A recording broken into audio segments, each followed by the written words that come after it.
Ukitaka kumjua Kaabi ni nani, waulize FC Barcelona, waulize Real Madrid. Kwa sisi wafuatiliaji wa ligi ya mabingwa barani Ulaya, haijashangaza sana kuona huyu kijana akipiga ile acrobatic dhidi ya vijana wa Comoros akiwa na timu yake ya taifa ya Morocco. Ameshafanya makubwa sana kwenye ligi ya mabingwa barani Ulaya.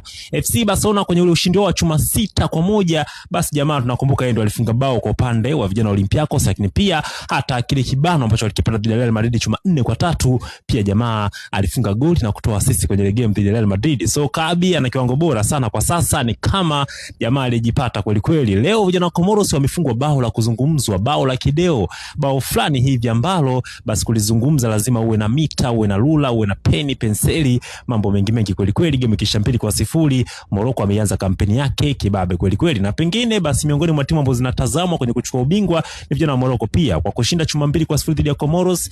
Game ijayo kama anashinda moja kwa moja na kwa ametinga kwenye hatua ya mtoano. So ukitazama huyu kijana Kaabi, basi na moto kweli kweli, acha niseme tu huyu kijana to the world.